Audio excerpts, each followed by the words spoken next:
Olá! Hoje a gente mergulha num tema que é, assim, o coração da teologia cristã, a obra do Filho. Nossas fontes aqui são vários estudos sobre a doutrina da Trindade, mas com um foco bem específico na missão da segunda pessoa. E só para a gente começar na mesma página, quando os materiais falam em a obra do Filho, não é sobre tudo o que ele faz, mas sobre uma missão específica, né? A razão pela qual ele veio ao mundo, como diz lá em João, consumando a obra que me confiaste. É sobre essa obra consumada que a gente vai conversar. Exato. E para organizar nosso papo, os materiais dividem essa história toda em 3 grandes atos. É quase uma peça de teatro.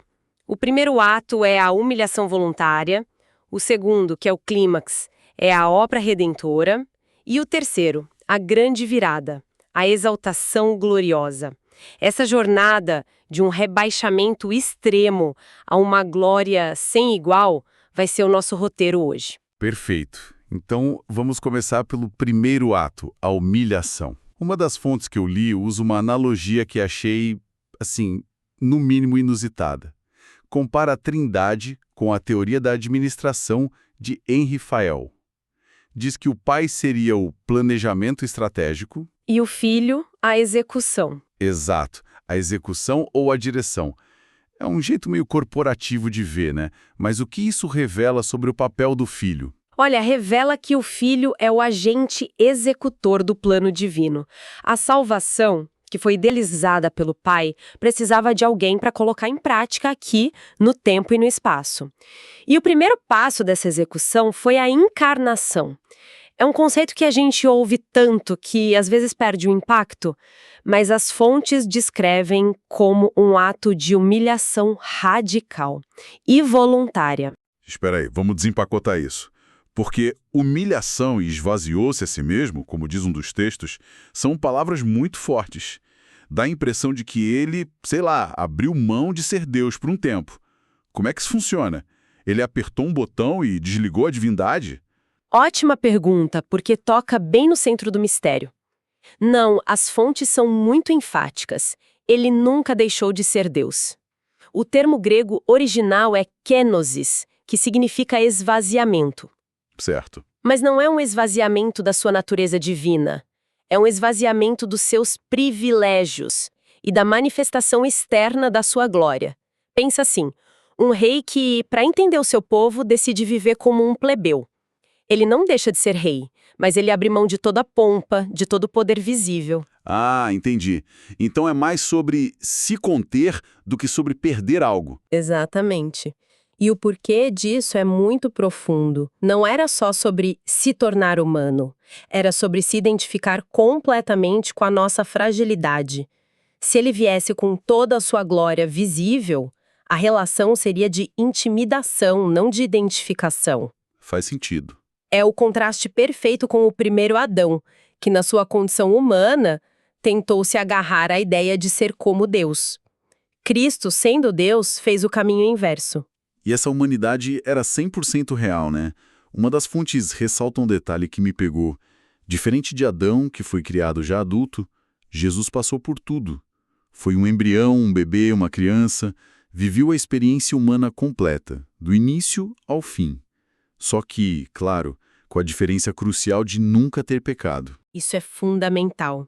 A obediência dele foi testada em cada uma dessas fases. E essa trajetória para baixo, como descreve uma das fontes, não para por aí. Vai da glória eterna para a condição humana e da condição humana para o ponto mais baixo possível, a morte de cruz. Naquela época não era só um jeito de morrer, era um símbolo de maldição da mais profunda humilhação pública. Era submissão total ao plano do Pai. Certo, o que nos leva direto para o segundo ato, o clímax, o sacrifício. Os materiais chamam essa de a tarefa central de Jesus, usando 2 títulos que parecem vir de mundos diferentes. Apóstolo e sumo sacerdote da nossa confissão. Apóstolo me soa como alguém que sai para o mundo, um mensageiro. Sumo sacerdote é quem entra no lugar mais sagrado, longe de todos. Como as fontes conciliam isso? É fascinante como as duas coisas se completam. Apóstolo é literalmente o enviado. Ele é a mensagem de Deus que veio ao mundo. Mas ele não veio só para falar. Veio para agir. E é aí que entra o sumo sacerdote. É ele quem oferece o sacrifício para resolver o problema do pecado. E para a gente entender a magnitude disso, os materiais fazem uma comparação direta, bem detalhada, entre o sacerdócio de Cristo e o modelo que já existia no Antigo Testamento. Entendi. Então, para valorizar o novo, a gente precisa entender onde o modelo antigo falhava. Quais eram os pontos fracos? As fontes apontam principalmente 3. O primeiro é a ineficácia. Os sacrifícios de animais, por mais que fosse um mandamento, eram repetitivos. Eles funcionavam como um lembrete anual do pecado, mas o sangue de touros e bodes, na verdade, não podia remover a culpa. E isso é um ponto que pode confundir. Se os sacrifícios não removiam o pecado, qual era o propósito deles, segundo as fontes? Era tipo um marcador de lugar, um símbolo do que estava por vir? Exatamente. Era um sistema pedagógico, apontava para uma solução futura e definitiva. O segundo problema era o próprio sacerdote. Ele também era um homem falho. Antes de interceder pelo povo, ele precisava oferecer um sacrifício por si mesmo. Era um mediador imperfeito. Certo. E o terceiro ponto, que é a grande virada, é que o sacrifício de Cristo foi único e final. As fontes usam a palavra grega apax, que é muito poderosa. Não significa só uma vez, mas uma vez por todas. Um evento que encerra a necessidade de qualquer outro sacrifício. Ok, uma vez por todas. Mas aí alguém pode argumentar. Se foi resolvido, por que o mal e o pecado continuam tão presentes no mundo? Como as fontes abordam essa aparente contradição? Essa é a tensão que a gente vive, né? As fontes explicam que a obra na cruz derrotou o pecado no seu poder de condenação. A vitória foi conquistada. O que a gente vive agora é o desenrolar dessa vitória no tempo. A dívida foi paga integralmente na cruz, mas a posse de um mundo totalmente livre do pecado ainda é um evento futuro. A causa foi ganha, mas os efeitos ainda estão se manifestando. Entendi a lógica. E voltando ao sacrifício em si, uma das fontes traz aquela analogia do cordeiro pascal, que é cinematográfica. Diz que o cordeiro era observado por 3 dias e meio para garantir que não tinha nenhum defeito, e conecta isso com Jesus. E essa conexão é de arrepiar. Não era só um detalhe ritualístico. A pureza do cordeiro era uma obsessão. A ideia de que Jesus, durante o seu ministério de uns 3 anos e meio, esteve sob um escrutínio público ainda mais intenso, com seus inimigos procurando uma única falha sem encontrar nada. Isso transforma a analogia numa prova de caráter dramática. E essa perfeição foi atestada por quem menos se esperava, né? Exatamente.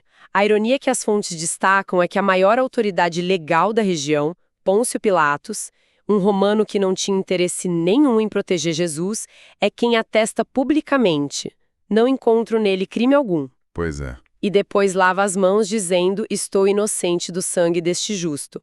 É uma validação legal, não religiosa, da perfeição da vítima. Ele era o sacerdote perfeito oferecendo a si mesmo como a vítima perfeita. É uma ideia. Quer dizer, a lógica da justiça humana é que o culpado pague. Isso inverte completamente essa lógica. Totalmente. É o conceito de substituição vicária. Vicária vem do latim vicarius, em lugar de outro. O inocente morre no lugar dos culpados para satisfazer a justiça divina.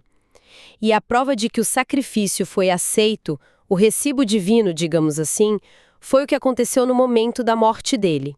O véu do templo. O véu do templo. Aquela cortina imensa se rasgou de cima a baixo, era o fim simbólico da separação. O véu se rasga, a terra treme, parece o fim trágico de uma história. Mas as fontes são muito claras. Não é o fim, é o ponto de virada. A cruz é o clímax da humilhação, mas é o que torna o próximo ato, a exaltação, possível. Precisamente. E esse terceiro ato começa com a ressurreição. Ela é a garantia absoluta da vitória. Sem ela, a morte de Jesus seria só o fim trágico de um homem bom. A ressurreição é o selo de aprovação do Pai. É a declaração de que a dívida foi paga e o sacrifício aceito. E depois de ressuscitar, ele não fica na terra. Ele volta ao céu. Uma das fontes até cita o Salmo 24, descrevendo uma entrada triunfal do Rei da Glória.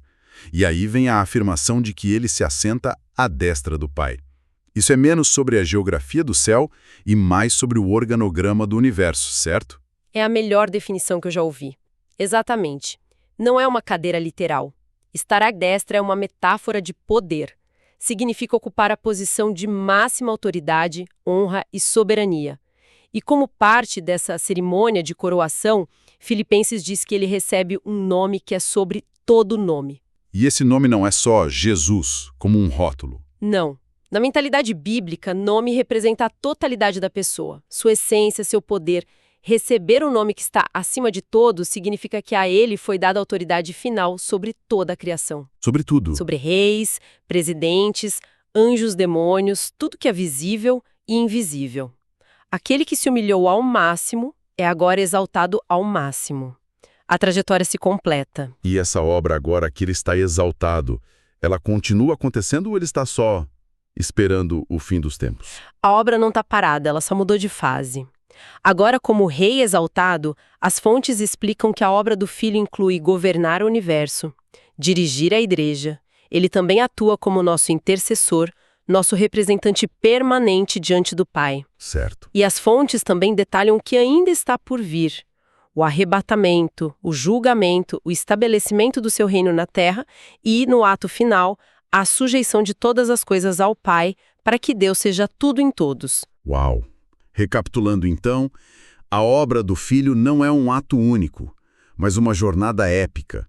Começa com a humilhação de deixar a glória, passa pelo sacrifício perfeito na cruz e culmina na exaltação suprema, de onde ele agora reina. Exatamente. E as fontes apontam que a forma de acessar os benefícios dessa obra é através da confissão. A palavra grega usada é homologia, e é mais forte do que só dizer algo. Significa concordar, reconhecer publicamente, alinhar a própria vida com aquela verdade. Entendi. E isso nos leva a uma questão final que os próprios materiais deixam para nossa reflexão. Eles apontam que essa confissão de que Jesus Cristo é o Senhor será universal. Todos, sem exceção, vão fazer essa declaração um dia. Mas de jeitos diferentes. De jeitos bem diferentes. A diferença crucial está no como.